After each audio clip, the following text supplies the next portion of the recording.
790 KFYO Mornings with Dave King and Matt Martin. And it is 7:21 as we are moving along on a Wednesday morning. 7:21 a.m. and we've got the group here that I have been anticipating. This is Dr. Monte Monroe, who we go back a ways, and I find you one of the most interesting people that I have interviewed, and love to have you out on the show every chance we get. Well, thank you, Dave. Dr. Monroe is with the Southwest Collection. He's the archivist out there at Texas Tech University. And by the way, the Southwest Collection is a magnificent and very interesting group of just some of this and some of that, and a lot of old photos and a lot of histories of this part of the world. Isn't that about exactly? Accurate? I get to meet a lot of interesting people and do a lot of interesting things at the Southwest Collection. And today we have a special treat for your KFYO audience here. I want to introduce Chris Becks. Chris is the director, board member, and president of the the Remnant Trust, which is one of the units that is stationed there in the Southwest Collection. They have different reporting structures than we do, but they came to Lubbock and to Texas Tech a number of years ago. I'll let Chris kind of talk about that and talk about what they do. But anyway, we're pleased to have Chris and his two special guests today, which he's going to tell you a little bit about. Thanks, Go ahead, Chris. Thanks, Monty. It's a pleasure to be here. The Remnant Trust is a collection of original and first edition documents dealing with the ideas of liberty and dignity. And these original and first editions we share with people throughout the campus of Texas Tech, around the community, and then we also travel around the country to various colleges and universities and put these pieces on loan to allow people to access them. And we have an interesting week going on this week for the Remnant Trust, and around the country, of course, it's Constitution Week, so we're taking time to focus a little bit more on the ideas that led up to the Constitution and why we think it's important. And then for the Remnant Trust, it's also our 20th anniversary, so we're doing a few things to celebrate that for us. We're obviously very pleased to continue to be around after 20 years. And what we did this week is that this Thursday, at 5:30, we're going to have a conversation between Mr. Thomas Jefferson and General Alexander Hamilton. We have managed through the wonders of modern technology to bring them back and bring them together for a public talk at the Student Union building, the Red Raider Ballroom. They're going to get together and converse about the ideas of the Constitution and things of that nature. And this morning we have Bill Barker, who will play the role of Mr. Jefferson, and we have Ian Rose, who has joined us as well, who will be General Hamilton. And we're going to listen to them, and I'm sure they'll be happy to answer your questions and tell you guys a little bit about what we're doing, and perhaps even converse a little bit. Yeah. And did you mention that this is open to the public? The general public can come? Absolutely. It's open to the public. Seating is limited, so I suggest you get there early. Again, the Red Raider Ballroom at the Student Union building. It begins at 5:30 this Thursday. Okay. Is it free? Is it open to the public? It's open to the public and a free event. Yes, sir. Oh, well, very good. Well, very, very good. Okay. Well, we'll get all set up here. I've never interviewed Mr. Jefferson and Mr. Hamilton, so I don't know where to start. But you guys look no worse for the wear for being several hundred years old. Well, I thank you, sir, and I cannot help but think that I have the opportunity to venture now into the land we acquired from France, this portion of our Louisiana Purchase. And do you know, General, you were very much in support of that, even though a great number of the Federalist senators did not care to recognize the purchase of New Orleans and Louisiana, let alone 830,000 square miles. I have always thought that the purchase of the Louisiana territories was a grand notion. Despite the fact that you didn't follow strict constitutional lines, I thought it was eminently possible for you to do so, much as I argued with the bank, in that there are implied as well as express powers written into the Constitution. Then it follows that the erection of a corporation such as a bank ought to be allowed as anything else. Now there you are again, General. So long as people will listen, you will throw out twistifications of the facts to imply that I might have fait accompli, signed our Louisiana Purchase without allowing it to follow the proper precepts in our Constitution. I declare, so you know as well as anyone else, the Constitution states that any treaty treaty to be ratified must proceed to the Senate. Now, those Louisiana treaties arrived on my desk. I strictly followed our Constitution. They went directly to the Senate, and I was referring to the fact that though some of those senators, well connected with our national bank and the counting houses in our urban centers, who would not desire the settlement to the 100th and 1,000th generation of farmers to the west, were finally reconciled when you helped them understand those farmers will need banks. You will mistake me, Mr. Jefferson. Though we disagree on many, many subjects, in this I agree. I think you did the right thing, although I think you did not adhere strictly to the constitutional standards that you imposed when I was proposing things such as the bank or the assumption of the debt. I beg your pardon, General. You're saying that I did not adhere strictly to the Constitution? I ask you, sir, where in our Constitution does it even infer or refer to a national bank? Explain it does not, of course, but... Thank you. That's all we need to hear. Section 8 of the Constitution You make states it up, General. that the Congress may make any laws necessary and proper for carrying into effect the listed powers. Then it follows we can have a bank. Let me ask you, Mr. Jefferson, it was my job as Secretary of the Treasury to impose duties on goods coming into this country, things such as French brandies, French linen, French wine. Not that I've got anything Always the against French, General. Oh, you. But be that as it you may, certainly do. We had to impose And duties I on know those that goods. you savor a bottle of fine French wine just like I do. In fact, that's brought about many an amelioration than continued differences of opinion. It certainly has. But in my job as Secretary of the Treasury, I had to first place duties on goods coming into this country, and then, again, in the same place, take measures against goods being smuggled into this country. Now, to that end, I was ordered by the Congress to build a series of lighthouses along our coast. Now, nowhere in the Constitution does it mention a lighthouse, and yet it became necessary to build one. If we can build a lighthouse, we can build a bank. Well, I'm astounded. Well, we have about a minute until a break here. So you guys, this is going to be part of what people will be seeing, I guess, Thursday night. Is that so. correct? Well, I would hope so. And for the time being, may I say, I could not feel the more comfortable to be in the presence of General Hamilton, not that I'm referring to his presence for my comfort, but the fact that previously we all heard from Dr. Monroe. Yes. Monroe has always been a good friend of mine, a gentleman who represents an era of good feelings, so I know we're headed in the right direction. Oh, this is great. Okay, well, we're going to take a hard break here, and then we're going to be back and talk more with Mr. Jefferson and Mr. Hamilton right after this break. 7:35 a.m. here on KFYO Mornings with Dave King and Matt Martin, and this is News Talk 95.1 FM and 790 a.m. KFYO. It is 7:36 a.m. and Matt, have you heard a more interesting conversation between Mr. Jefferson and Mr. Hamilton? In fact, I guess we haven't because we have never heard this before. First conversation I've heard between the two. Well, that was interesting. We also had a lot of comments about it via our text message board at 806-680-2790 if you'd like to text your opinion. And also from our listener, Randy, who's out there in Las Vegas, he says, great debate. It has been fun, and we have Bill Barker, who is playing the part of Mr. Jefferson, and Ian Rose is Mr. Hamilton. How did you guys get involved in this, Bill? Well, the thing that Ian and I hold in common is the fact that we're from Philadelphia, so we began doing what we are doing in that city. I began portraying Mr. Jefferson in 1980. I was a history major in college there. I grew up with parents who were from the South, and when we'd visit our relations in Virginia, North Carolina, we would always visit the homes of the founding fathers, the battlefield. So history was always something that I grew up with. And someone saw me as Thomas Jefferson when I was a young man, and I was involved in theater, and this individual said, they need a Jefferson at Independence Hall for photo ops and ceremonies. So that's how it began.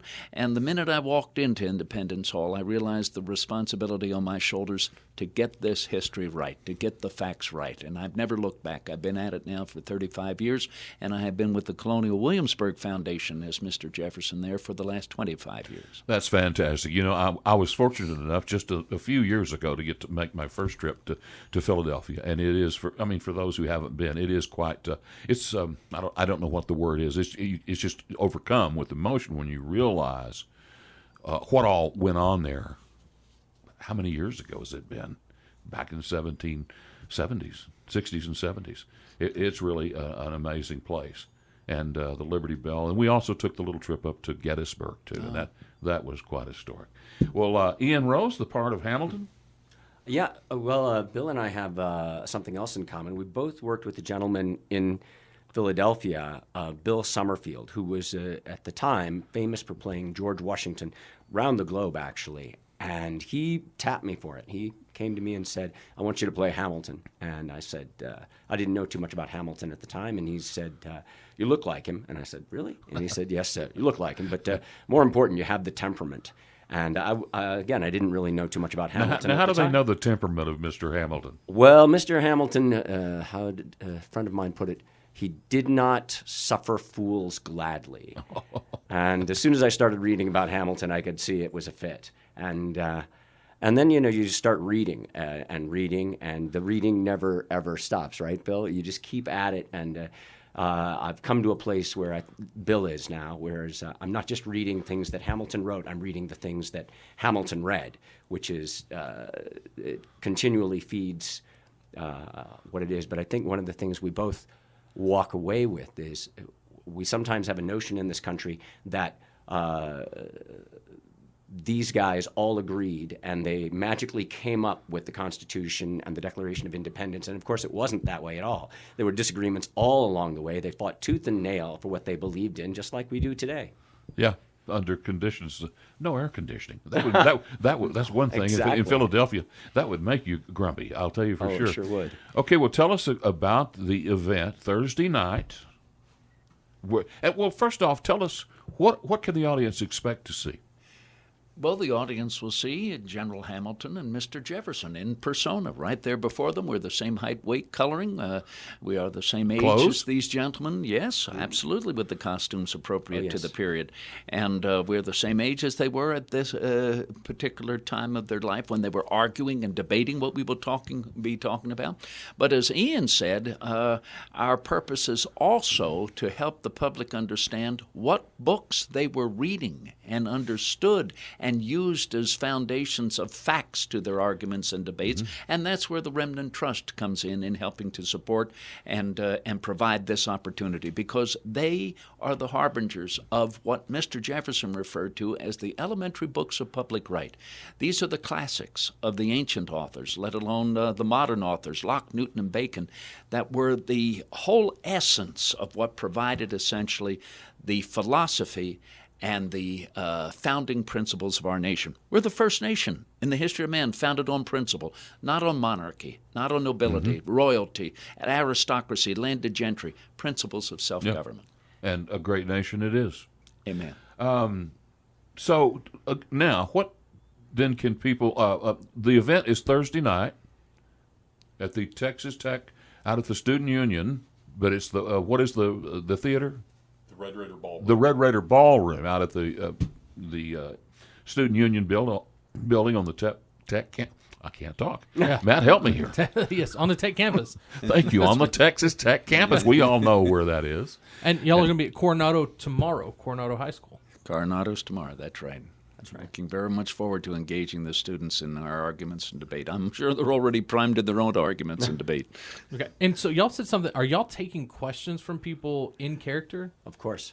That's And they can ask whatever they like. I mean, I think about what y'all do as far as having to take questions. I mean, y'all literally have to know these guys inside and out. I mean, you were talking about reading the stuff they read, but I mean, y'all have to have their personality. I mean, y'all have to know these guys inside and out, because when somebody asks a question, you have to be able to answer that question as they would. So, I mean, that's just amazing. I mean, They are amazing. yeah, and is this just like a lifetime pursuit for y'all? It has been, I think so, Ian. It certainly has been. Retirement's not in my vocabulary. Well, so you're saying you don't have a day job? My day job is as Mr. Jefferson at Colonial Williamsburg. That's great. Now, Ian says something, the humble gentleman that he is, about Hamilton and having the personality that Bill Summerfield saw in Ian. Hamilton was a fighter. a fighter. He stood and fought his cause, and he argued and debated for what he thought was right. Ian teaches sword fighting. That is, I think, isn't that your co-vocation, so to Yes, speak, it along is. with General I Hamilton? teach theatrical swordplay and violence, stage combat, at Temple University in Philadelphia. Wow. Yeah. That's fantastic. Well, so the event then starts Thursday night at what time? 5:30. 5:30. And there's it's free to the public. How many can you seat out there? A couple hundred, we think. A couple of hundred or so. So you want to get there early. This would be a fascinating thing to watch. I can attest. Okay, quick break, and we'll be right back. News Talk 95.1 FM and 790 AM. We are KFYO Mornings with Dave King and Matt Martin. It is 7:47 AM, and we're back. We've excused Mr. Jefferson and Mr. Hamilton. And I don't know if they're going to be out there having a fist fight in the hall, but whatever.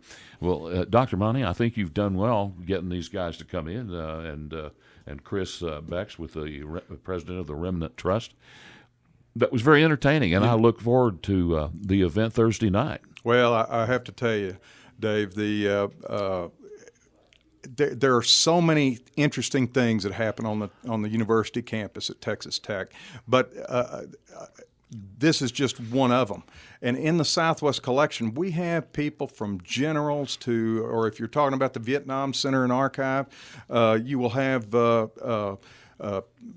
former Viet Cong guerrillas coming through there, or you may have the National Archivist of Vietnam, or you may have Adrian Cronauer, Good Morning Vietnam guy walking through there, or whatnot. Or here just recently we had the daughter of Governor Coke Stevenson. We had a great exhibit relating to Coke Stevenson, who was Mr. Texas and actually had the election so-called stolen from him by Lyndon Johnson for the U.S. Senate. And we actually now have in the Southwest Collection the letter written by Mr. Smithwick to the governor apologizing to him from Huntsville Prison for stuffing famous ballot box number 13.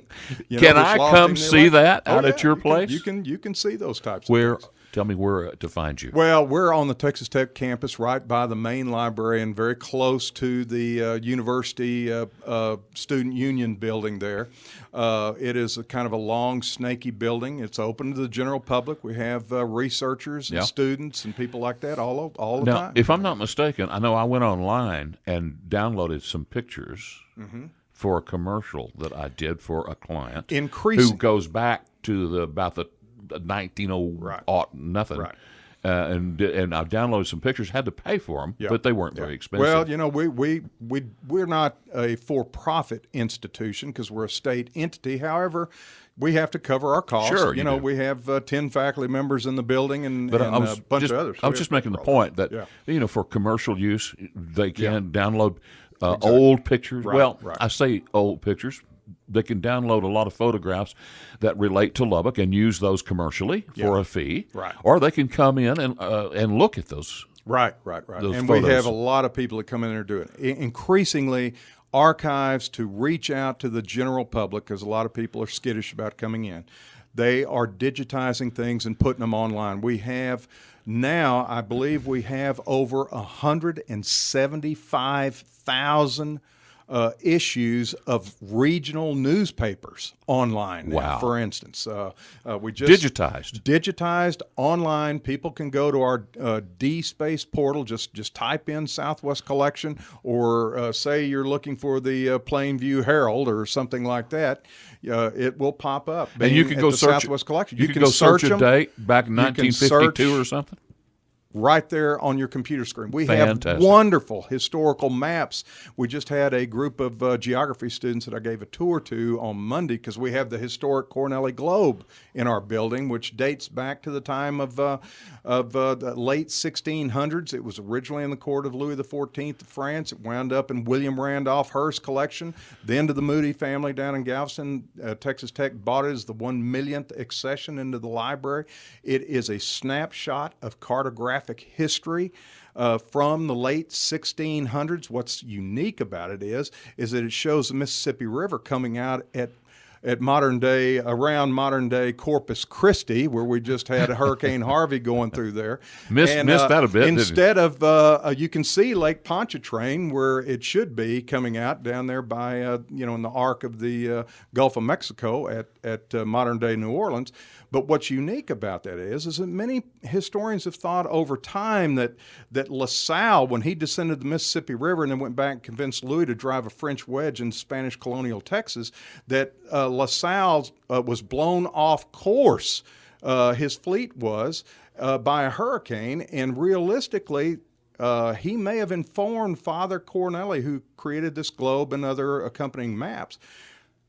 It shows LaSalle was probably going where he thought he was going. As I tell students, LaSalle didn't have Google Earth on his iPhone, okay? It was an inexact science then.